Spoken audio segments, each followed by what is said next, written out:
Անձի Դավիթն ու Մսրամելիքն։ Անձի Դավթին ծնված օրվանից մինչև նրա երիտասարդության տարիները։ Դեռ մանուկ հասակում Դավիթը տեսնում է, որ Սասունը գտնվում է օտարի լծի տակ։ Դավթի հայրենիքը ենթակա էր արաբների արքա Մսրամելիքին։ Անձամբ Դավիթը դեռ փոքրուց չի հնազանդվում արաբ տիրակալին։ Նրան նույնիսկ բռնությամբ չեն կարողանում ստիպել, որ անցնի Մելիքի թրիտակով։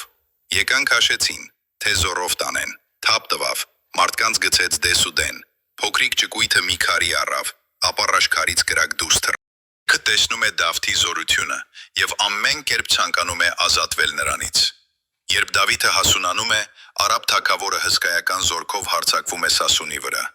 Պատանի Դավիթը մեն-մենակ կռվի է դուրս գալիս արաբ զավթիչների դեմ։ Սկզբում Մսրամելիքը փորձում է նենգությամբ կործանել Դավթին։ Նախապեյությամբ պատանի դյուցազնին նստեցնում է կարպետով քողարկված մի փոսի վրա, եւ Դավիթը ընկնում է այդ խորը վիհը։ Մելիքը Դավթի վրա մի ահագին ջաղացքար է դնում եւ փակում նրա լույսը։ Դավթին օգնության է հասնում նրա հորեղբայրը ձենով Օհանը։ Նա Սարի գլխից այնպիսի ահարկու ձայնով է կանչում Դավթին, որ Դավիթը զորավոր մի հարվածով կտոր-կտոր է անում հսկա ջաղացքարը եւ հորից դուրս գալիս։ Էնպես զարկեց ջաղացքարին, քարը եղավ 1000 կտոր։ Կտորները երկինք թռան ու գնում են մինչև այսօր։ Բաց է լինում դեմ առ դեմ մենամարտել Սասունցի Դավթի հետ։ Դավիթը նրան է բաշխում առաջինը հարվածելու իրավունքը։ Մելիքը 3 անգամ հարվածում է Դավթին եւ 3 անգամ էլ մեր դյուցազունը մնում է անխոցելի։